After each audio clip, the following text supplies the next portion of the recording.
అంటే సీరియస్గా జరగాలి అనుకున్నా, జరుగుతాయని అయితే అనుకోవాలా. బట్ ఏవైతే అనుకున్నామో అంచనాలను మించి పార్టిసిపేషన్ ఉంది. చాలా హ్యాపీ. త్రిబుల్ గారు గతంతో పోలిస్తే కొంత ఫిట్నెస్ తగ్గినట్టు కనబడుతుంది. కొంత ఫిట్నెస్ తగ్గిన మాట వాస్తవం. ఎందుకంటే నాకు ఆ మధ్యన ఇక్కడ మడం బెనికింది. సో అందుకని దానివల్ల కొంచెం వాకింగ్ తగ్గింది. 4-5 కిలోలు పెరిగాం. కానీ అన్ని క్రీడల్లో పాల్గొవాలి, పార్టిసిపేషన్ ఇంపార్టెంట్. అందుకని చెప్పి పాల్గొంటున్నాం. ప్రభుత్వం రాష్ట్ర విభజన తర్వాత మళ్ళీ గేమ్స్ నుంచి తొలిసారి ఇలాంటి గేమ్స్ లెజిస్లేటివ్ నుంచి జరుగుతున్నాయి. దాని గురించి చెప్పండి సార్. ఏమీ లేదు, ఇది మా స్పీకర్ గారి ఆలోచన. గతంలో 10 సంవత్సరాల క్రితం హైదరాబాద్లో మనోహర్ గారు స్పీకర్గా ఉన్నప్పుడు, దానికి ముందు కూడా రెగ్యులర్గా ఇఫ్ నాట్ ఎవ్రీ ఇయర్ జరిగేవి. ఆ సత్సాంప్రదాయాన్ని మళ్ళీ ప్రవేశపెట్టాలని మా స్పీకర్ గారికి వచ్చిన ఆలోచన. ఆయన మాతో మాట్లాడినప్పుడు మేమందరం కూడా పాజిటివ్గా స్పందించి అది మనం ఈ సెషన్లోనే చేస్తే బాగుంటుంది. బడ్జెట్ సెషన్లో ఎవ్రీ ఇయర్ బడ్జెట్ సెషన్ చివరిలో చేద్దామని అనుకోవటం. వెంటనే ఈ రాంప్రసాద్ గారి సహకారంతో చాలా ఫాస్ట్గా ఏర్పాట్లన్నీ చేయటం జరిగింది. మీరు అన్నట్టు అంచనాలకు మించే పార్టిసిపేషన్ ఉంది. నెక్స్ట్ టైం ప్రతి వాళ్ళు కూడా ఏదో ఒక దాంట్లో ఒక 5 నిమిషాలైనా పార్టిసిపేట్ చేయాలి అనేది మేము రూల్ లాగా పెడతాం. ఏం చెప్తున్నారు గేమ్స్ గురించి, స్పోర్ట్స్ గురించి, ఎప్పుడు దీంట్లో పార్టిసిపేట్కి సంబంధించి? అసలు దీని ముఖ్య ఉద్దేశం ఏంటంటే, మా ఎమ్మెల్యేలు అందరూ ఈ క్రీడా స్ఫూర్తి ముందు వీళ్ళల్లో కలిగితే వారి వారి నియోజకవర్గాల్లో ఉన్న స్కూళ్ళలో స్థలాలు ఉన్నాయి, ఎప్పుడో దాతలు ఇచ్చినాయి, కానీ పిచ్చి మొక్కలతో ఉన్నాయి చాలా చోట్ల. ఒక పక్క మంచి మంచి ఉద్యానవనాలు, సైమల్టేనియస్గా ఆట స్థలాలు, వాలీబాల్ కానీ క్రికెట్కి అంత స్థలం లేకపోతే ప్రతి మండలానికి ఒక క్రికెట్ స్టేడియం ఉండేలాగా, మినీ స్టేడియం ఉండేలాగా ఏసీఏ తోటి కూడా మాట్లాడుతున్నాం. అది కాకుండా వాలీబాల్ కోర్టులు, ఇప్పుడు కొత్తగా ఇది పికిల్ బాల్ అని వచ్చింది, ఆ పికిల్ బాల్, ఇటువంటివన్నీ ఇంట్రడ్యూస్ చేయాలి అన్ని ప్రభుత్వ పాఠశాలల్లో. లోకేష్ గారు అనుకుంటున్నారు రాబోయే 2 సంవత్సరాల్లో గవర్నమెంట్ స్కూల్లో సీట్ కావాలంటే రికమెండేషన్కి వచ్చే విధంగా ఉండాలని. సో ఆ వాతావరణం క్రియేట్ చేయాలంటే చక్కటి పిచ్చిగూళ్ళు లాంటి స్కూల్స్ కాకుండా మంచి టీచర్లతో పాటు చక్కని ఆట స్థలాలతో కూడా ఉంటే ఆల్మోస్ట్ ఇంటర్నేషనల్ స్టాండర్డ్ మెయింటైన్ అవుతుంది. సో దాని దిశగా ఒక చిన్న అడుగు ముందు మా ఎమ్మెల్యేల్లో క్రీడా స్ఫూర్తి కలిగించడంతో స్టార్ట్ అయింది. డెఫినెట్గా ఇది మంచి మూమెంటం అవ్వాలని అందరూ ప్రైవేట్ పాఠశాలల నుంచి ప్రభుత్వ పాఠశాలల దిశగా. ఇష్టమైన గేమ్ ఏంటి సార్? షటిల్. కాదు, నేను ఓడిపోయా 35 years బ్యాక్, ఇప్పుడు కాదు. స్పీకర్ లెవెల్ జట్లుగా వీటికి పాల్గొనే అవకాశాలు ఉన్నాయని ప్రజల క్రీడా పోటీల గురించి మరింత సమాచారాన్ని మా ప్రతినిధి జాతి మరికొద్ది సేపట్లోనే ఆంధ్రప్రదేశ్ పాల్గొబోతున్న రాష్ట్ర ప్రభుత్వం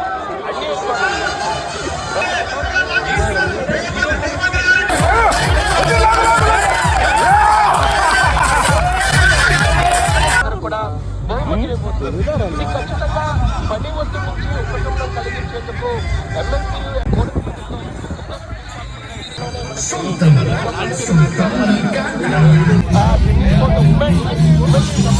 దాంతోపాటు డబుల్ బ్యాడ్మింటన్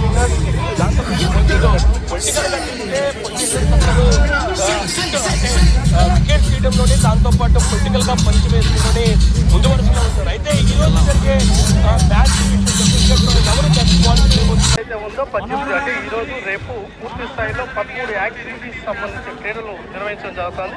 ఈరోజు 3 గంటలకి గౌరవ స్పీకర్ గారు దీన్ని ప్రారంభిస్తారు. మా స్పోర్ట్స్ మంత్రి గారు ప్రతినిధులని క్రీడల్లో భాగస్వామ్యం చేయడం వల్ల మాకు కూడా స్పోర్ట్స్ అథారిటీగా మాకు బాధ్యత కూడా ఉన్నాయి. కాబట్టి ఈరోజు ఆడతారా రేపు దాంతో పాటు ఈరోజు మేము ముఖ్యమంత్రి గారు కూడా రిక్వెస్ట్ చేయడం జరిగింది, ఆయన కూడా ఆడాలని. అయితే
గద్దె రామ్మోహన్ రావు గారు అత్యంత వేగంగా పరిగెత్తున్నారు.